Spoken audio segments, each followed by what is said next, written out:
டிவின்னு பார்த்துட்டு எல்லாருக்குமே வணக்கம். இன்னைக்கு இந்தியா இங்கிலாந்து செகண்ட் T20 அது என்ன நடக்குது அப்படின்னு பார்த்தீங்கன்னா நம்மளோட சேப்பாக்கம் நடக்குது.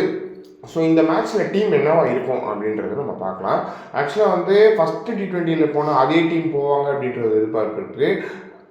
ஆனால் ஒரே ஒரு சேஞ்ச் எனக்கு பண்ணணும். என்ன சேஞ்ச் அப்படின்னு பார்த்தீங்கன்னா ஷமியை வந்து உள்ளே கொண்டு வரணும். போன வாட்டி வந்து ஒரு ஃபாஸ்ட் பவுலர் இல்லாமல் ரொம்ப கஷ்டப்பட்டாங்க. வருண் சக்கரவர்த்தி நல்லா பர்ஃபார்ம் பண்ணியிருக்காரு, எல்லா இடத்துலையுமே நல்லா பர்ஃபார்ம் பண்ணியிருக்காரு, இல்லைன்னு சொல்ல முடியாது. பட் ஆனால் ஒரு சீம் ஆப்ஷனாக நம்ம வந்து ஹர்திக் பாண்டியா வந்து 4 ஓவர் கிட்டத்தட்ட 45 ரன் போயிருந்தார். ஸோ அவரை வந்து விட்டுட்டு அவர் ஒரு எக்ஸ்ட்ரா சீமராக வச்சுட்டு நம்ம வந்து இன்னொரு பிளேயரை ப்ளே பண்ண வைக்கணும்னா அது ஷமியாக இருக்கணும் அப்படின்றது ஒன்று இருக்குது.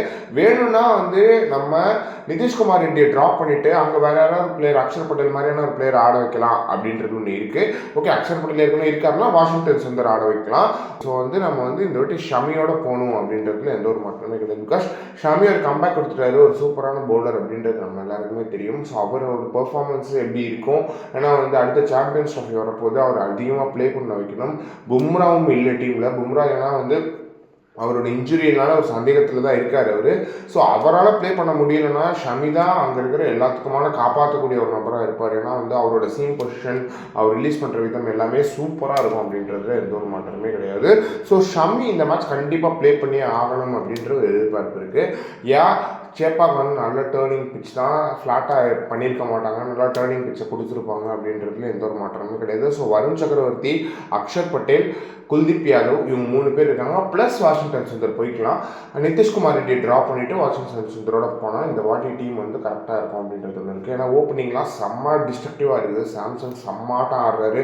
அந்த பக்கம் பார்த்தீங்கன்னா வந்து பயங்கரமான அபிஷேக் சர்மா, யுவராஜ் சிங் சொல்லக்கூடிய அபிஷேக் சர்மா இருக்கார். அதே மாதிரி வந்து அங்கே ரிங்கு சிங், ஹர்திக் பாண்டியா, சூரியகுமார் யாதவ், திலக் வர்மா அப்படின்னு சொல்லிட்டு வந்து மிடில் ஆர்டர் செம ஸ்ட்ராங்காக இருக்குது. ஸோ T20 டீம் அப்படின்னு பொறுத்த வரைக்கும் நம்ம இந்த சேஞ்ச் மட்டும் இந்த மேட்ச் பண்ணிட்டோம் அப்படின்னா செம்மையாக இருக்கும். அதே மாதிரி இங்கிலாந்து டீம் அப்படின்னு பார்க்கும்போது கஸ் அட்கின்சனோட பேஸ் பத்தலை இந்தியாவில்.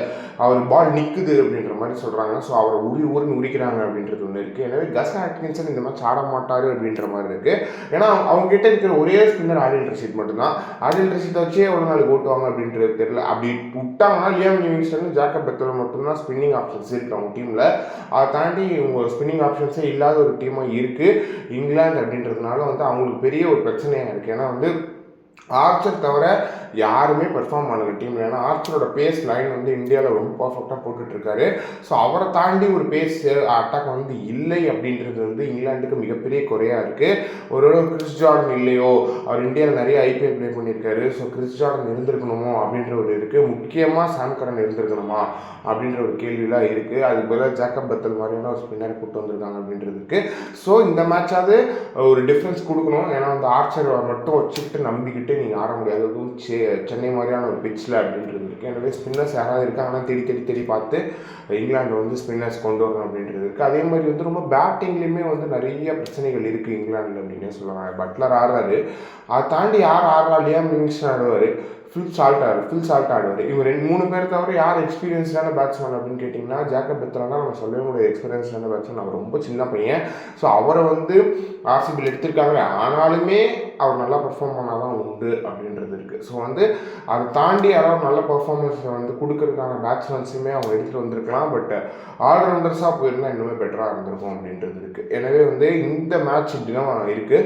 ஸோ ஈக்குவலி பாய்ஸ்டு அப்படிலாம் சொல்ல முடியாது. இந்தியாவுக்கு ஒரு அப்பர் ஹேண்ட் இருக்குது அப்படின்னே சொல்லலாம். 2 விஷயத்தில் ஒன்று இந்தியா சேப்பாக்கு அப்படின்றதுனால இந்தியா நல்லா ஸ்பின் ப்ளே பண்ணுவாங்களான்னு கேட்டிங்கன்னா அதெல்லாம் டவுட்டு தான். பட் ஆனால் இந்த வாட்டி நல்லா ப்ளே பண்ணணும், சூரியகுமார் அதெல்லாம் நல்லா ப்ளே பண்ணுவார் அப்படின்றது ஒன்று இருக்குது. ஸோ CSK ஃபேன்ஸ் வந்து பயங்கரமாக ஹாப்பியாக இருப்பாங்க. ஏன்னா வந்து சென்னையில் மேட்ச் நடக்குது அப்படின்னு. ஸோ இந்தியா ஃபேன்ஸுக்கும் பயங்கர ஹாப்பி தான்.